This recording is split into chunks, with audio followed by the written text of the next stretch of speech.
Bonjour mes amis. La vie est comme un long voyage sur une route apparemment droite, pleine de choix, de virages et de bifurcations. Parfois, un petit écart sur le chemin peut sembler insignifiant, mais avec le temps, il nous éloigne de manière alarmante de notre destination d'origine. C'est ainsi que le péché agit dans nos vies. L'erreur que nous tolérons aujourd'hui, celle que nous laissons passer sans repentir, peut croître silencieusement et se transformer en un abîme qui nous sépare de Dieu. C'est pourquoi l'appel au repentir n'est pas une simple invitation, mais un cri d'alerte. Il est urgent avant qu'il ne soit trop tard. La parole de Dieu nous exhorte dans Proverbes 4, 23 à garder notre cœur, car c'est de lui que viennent les sources de la vie. Le cœur humain est le terrain où de petites graines de péché peuvent être plantées. Parfois, ces graines sont si petites que nous ne remarquons même pas leur présence. Une pensée égoïste, un mot dur, une attitude négligente. Avec le temps, ces graines croissent, prennent racine et deviennent des habitudes qui déforment notre vision et nous éloignent de la volonté de Dieu. Nous devons nous arrêter et examiner nos vies avec honnêteté. Quelles sont les zones que nous avons négligées? Quelles attitudes avons-nous justifiées? L'accusation commence lorsque nous nous rendons compte que nous ne pouvons pas avancer sans reconnaître ce qui ne va pas. Dans 1 Jean 1, 9, nous trouvons la promesse que si nous confessons nos péchés, Dieu est fidèle et juste pour nous pardonner et nous purifier de toute injustice. La confession n'est pas simplement une déclaration, mais un retour sur le bon chemin, un engagement renouvelé à vivre selon les principes de Dieu. C'est un acte de courage et d'humilité, car il exige que nous reconnaissions nos faiblesses et nous soumettions à la grâce divine. Imaginez un voyageur perdu dans le désert, réalisant qu'il a pris la mauvaise direction. Il peut continuer à marcher dans l'espoir de trouver quelque chose devant lui, où il peut s'arrêter, réfléchir à son erreur et revenir au point où il a pris le mauvais chemin. Continuer peut sembler plus facile à ce moment-là, mais c'est un choix dangereux. De la même manière, lorsque nous ignorons le repentir, nous choisissons un chemin qui nous éloigne encore plus de Dieu. L'appel aujourd'hui est de faire une pause et d'analyser où en êtes-vous dans votre marche spirituelle. Y a-t-il quelque chose qui doit être ajusté? Dieu nous tend la main, toujours prêt à nous ramener à lui, peu importe jusqu'où nous sommes allés. Mais c'est à nous de reconnaître le besoin de cette aide. Dans Ésaïe 1, 18, le Seigneur nous invite. « Venez, réfléchissons ensemble, dit le Seigneur. Même si vos péchés sont comme l'écarlate, ils deviendront blancs comme neige. » C'est le Dieu qui nous appelle, non pour nous condamner, mais pour nous restaurer. Il ne se contente pas de pardonner, mais il transforme, nous donnant un nouveau cœur et renouvelant notre esprit. En réfléchissant à cela, demandez-vous, y a-t-il quelque chose dans ma vie que j'ai ignoré ou justifié? Y a-t-il un péché qui a silencieusement grandi, obscurcissant ma relation avec Dieu? Aujourd'hui est le jour de se réveiller et de confronter ces questions, non pas avec peur, mais avec la certitude que Dieu est riche en miséricorde et prêt à nous pardonner. Ne permettez pas que l'écart continue. Revenez sur le bon chemin et expérimentez la paix qui vient de marcher côte à côte avec le Seigneur. L'histoire d'un homme qui a élevé un lion depuis sa naissance sert de puissant avertissement sur les dangers de sous-estimer ce qui semble inoffensif. Au début, le petit animal était simplement un compagnon exotique, apparemment inoffensif, presque comme un grand chat domestique. Il jouait, semblait obéissant, et l'homme avait une confiance totale dans sa docilité. Cependant, à mesure que le lion grandissait, sa nature sauvage commençait à émerger. Ce qui était autrefois un jeu devenait une menace, et un jour, cela arriva. Le lion attaqua. Ce que l'homme avait nourri et toléré dans sa maison devint la cause de sa propre destruction. Cette histoire illustre de manière précise la façon dont le péché opère dans nos vies. Au début, il apparaît comme quelque chose de petit et séduisant. Cela peut être une pensée qui semble inoffensive, une attitude que nous justifions, une habitude que nous tolérons. Nous pensons, il n'y a pas de danger, c'est juste quelque chose de simple. Mais le péché, tout comme le lion, a une nature qui ne peut être domestiquée. Il grandit, prend de la force et, s'il n'est pas traité, devient nuisible. La Bible nous avertit de cette réalité dans Genèse 4, 7, où Dieu dit à Caïn, « Le péché est à la porte, il guette, il désire te dominer, mais toi, domine-le. » Le péché est comme un prédateur silencieux, attendant le moment propice pour attaquer. Il se nourrit de nos restrictions, de notre négligence et de notre manque de vigilance. Quand nous nous y attendons le moins, ce qui semblait petit devient grand, et ce qui semblait contrôlable nous contrôle désormais. Au quotidien, l'impact du péché est subtil au début. Peut-être est-ce un mensonge raconté pour éviter un conflit, une omission de responsabilité ou une décision motivée par l'égoïsme. Ces actions, qui semblent petites, créent un espace où le péché peut croître. Comme le lion de l'histoire, il se renforce à chaque fois qu'il est nourri, jusqu'à ce qu'un jour, sa présence ne puisse plus être ignorée. Il commence à détruire des relations, à voler la paix, à déformer les valeurs et, plus important encore, à nous éloigner de Dieu. La séduction initiale du péché réside dans sa promesse trompeuse de satisfaction, de liberté ou de plaisir immédiat. Cependant, comme le dit Romains 6, 23, le salaire du péché, c'est la mort.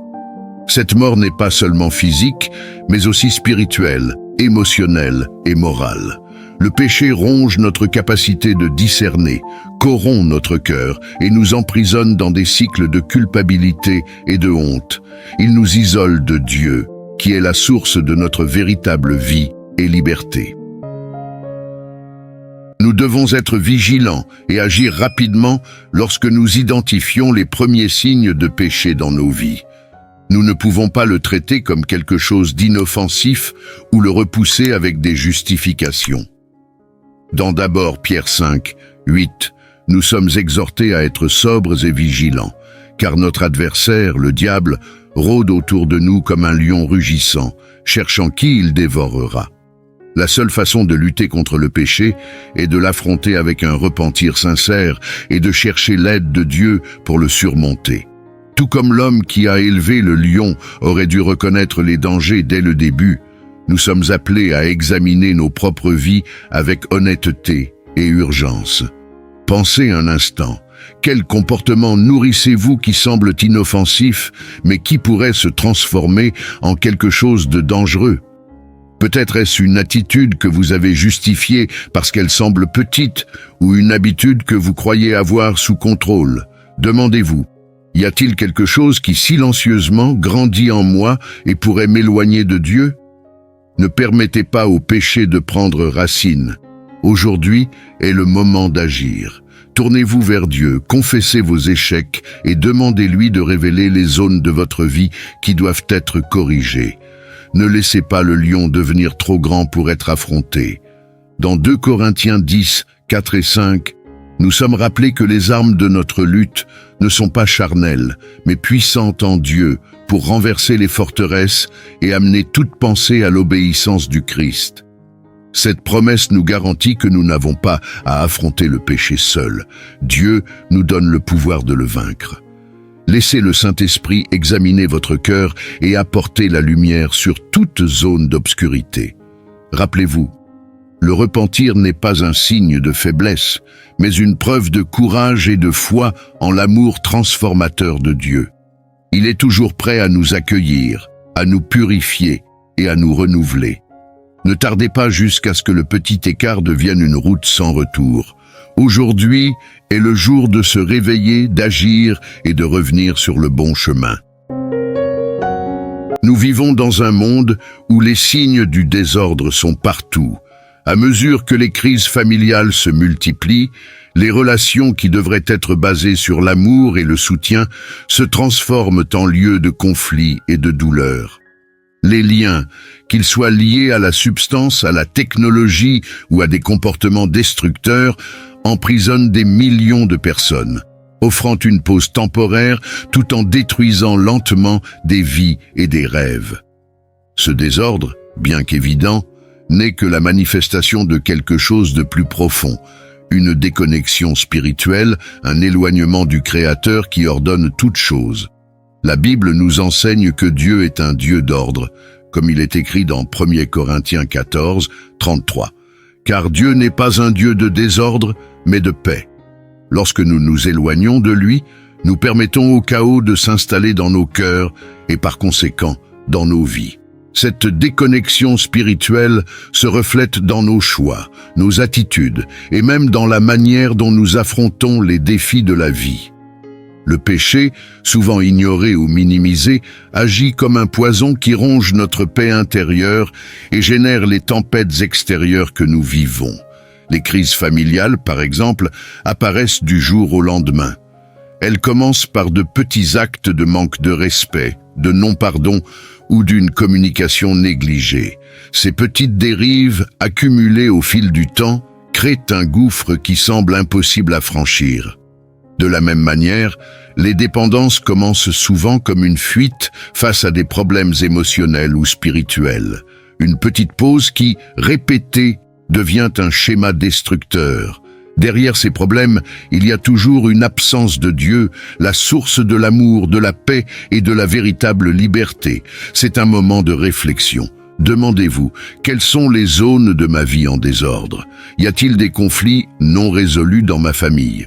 Suis-je pris dans une habitude qui m'éloigne de ma meilleure version, de ce que Dieu désire pour moi? Dans Isaïe 57, 20 et 21, la parole nous avertit. Les méchants sont comme la mer agitée, qui ne peut se calmer, et dont les eaux jettent de la boue et de la vase. Il n'y a pas de paix pour les méchants, dit mon Dieu. Cette absence de paix est un signe qu'il y a quelque chose qui ne va pas et qui doit être corrigé. Nous ne pouvons pas ignorer les signes d'alerte autour de nous. La froideur dans les relations, l'anxiété constante, le vide que rien ne semble remplir, tout cela pointe vers la nécessité de se reconnecter à Dieu. Il nous appelle à sortir du désordre et à trouver le repos dans ses bras. Matthieu 11, 28 nous invite. « Venez à moi, vous tous qui êtes fatigués et chargés, et je vous donnerai du repos. » C'est la promesse d'un Dieu qui ne se contente pas de voir notre désordre, mais qui nous offre une sortie. Cet appel est urgent.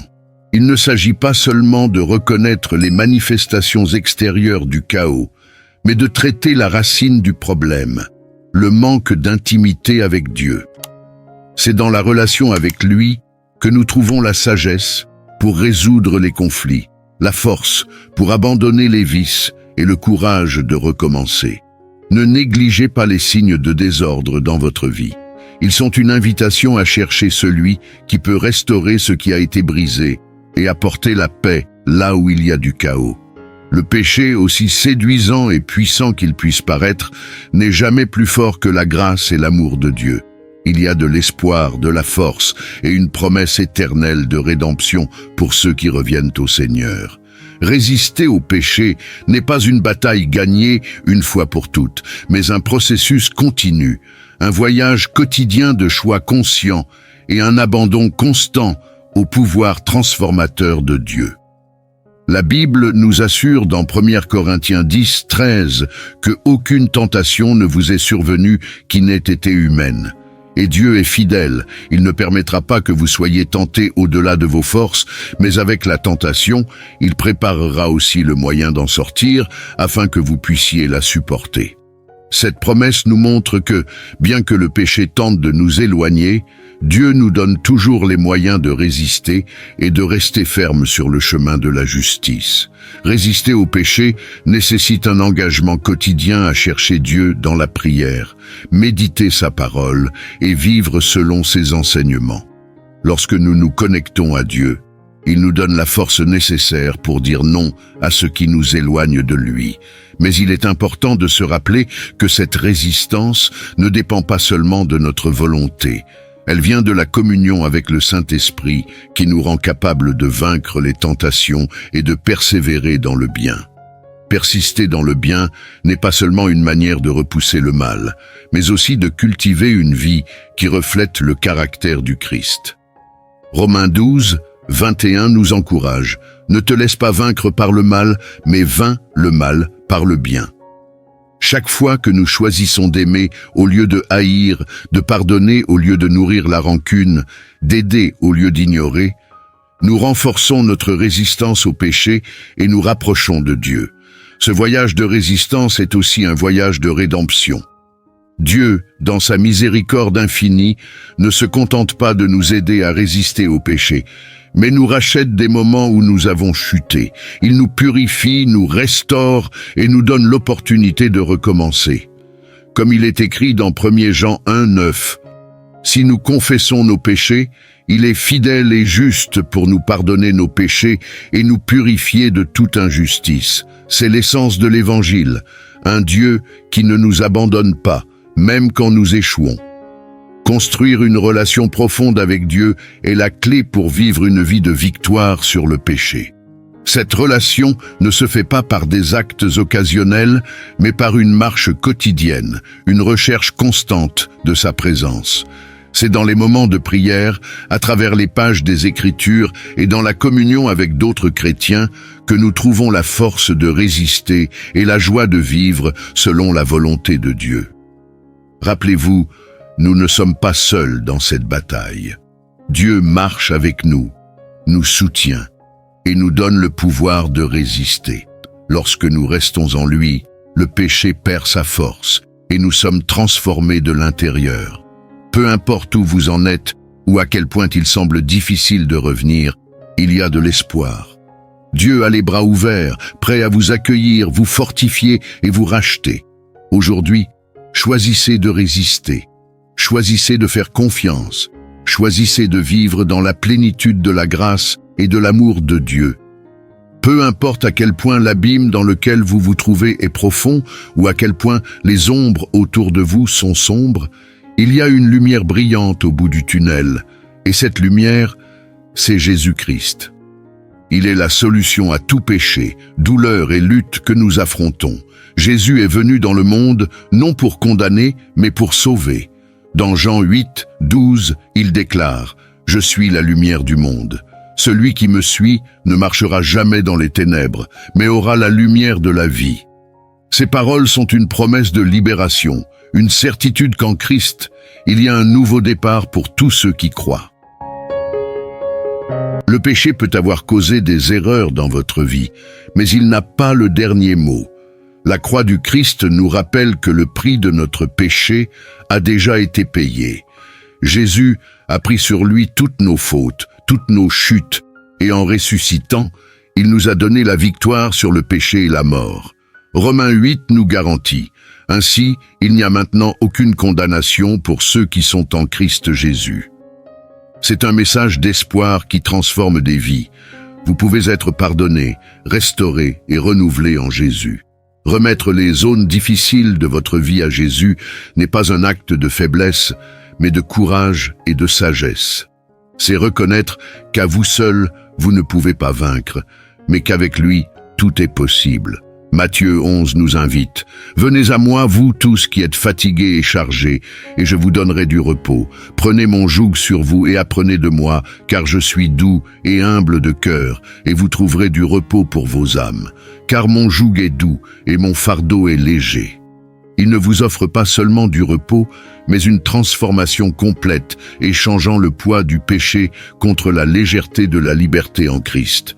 Cela nous rappelle que, bien que nous puissions traverser des moments difficiles, nous ne sommes pas seuls. Jésus nous a promis sa présence constante et sa guidance. Il nous aide à surmonter les ténèbres et nous éclaire dans nos décisions. Aujourd'hui, choisissez de le suivre, choisissez de résister au péché et de vivre pleinement selon sa volonté. Votre vie peut être transformée, votre paix retrouvée et votre avenir renouvelé. Seigneur Jésus, je reconnais que j'ai besoin de toi. Pardonne mes péchés, purifie mon cœur et transforme ma vie. Je remets toutes mes luttes, mes peurs et mes échecs entre tes mains. Je veux marcher dans ta lumière et vivre selon ta volonté. Entre dans mon cœur et sois mon Seigneur et Sauveur. Merci de m'aimer, de me pardonner et de me donner une nouvelle chance. Je mets ma confiance en toi et je te remets tout.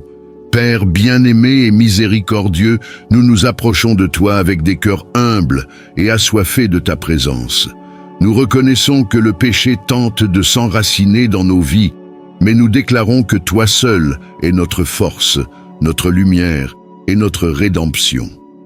Seigneur, délivre-nous de toute séduction du mal, des petites décisions qui nous éloignent de toi et des chemins qui nous mènent à la destruction. Aide-nous à discerner le danger caché dans ce qui semble inoffensif et à choisir ta vérité avant tout. Seigneur, viens nous purifier de toute culpabilité et honte. Scrute nos cœurs et révèle les endroits où nous avons besoin de nous repentir et de changer. Fortifie-nous avec la puissance de ton Saint-Esprit, afin que nous résistions au péché et marchions dans ta justice. Remplis-nous de courage pour abandonner ce qui ne t'agrée pas et renouvelle notre esprit selon ta parole, car nous savons qu'en toi réside la véritable liberté. Nous proclamons, ô Dieu, que nous ne serons pas esclaves du péché, mais libres par la grâce de Jésus-Christ. Aide-nous à affermir nos pas dans ta vérité et à vivre comme témoins de ton amour, afin que le monde voie en nous le reflet de ta gloire. Merci Père, car en Jésus nous trouvons rédemption, force et une nouvelle chance. Que ton nom soit exalté dans tout ce que nous faisons et que ta lumière brille à travers nos vies, nous guidant loin des ténèbres et toujours plus près de ton cœur.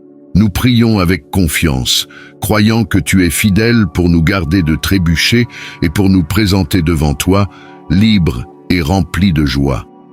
Au nom de Jésus, Amen. Si tu as fait cette prière, sache que quelque chose de nouveau a commencé dans ta vie. Tu n'es plus seul. Jésus est à tes côtés, prêt à te guider, à te fortifier et à t'aimer à chaque étape de ce nouveau chemin. Cherche à mieux, le connaître à travers la lecture de la Bible, la prière et la communion avec d'autres chrétiens.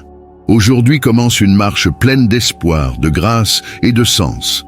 À la fin de ce dévotionnel, nous voulons que tu saches que, peu importe combien le péché a grandi ou la distance que tu ressens entre toi et Dieu, il est toujours prêt à t'accueillir à nouveau.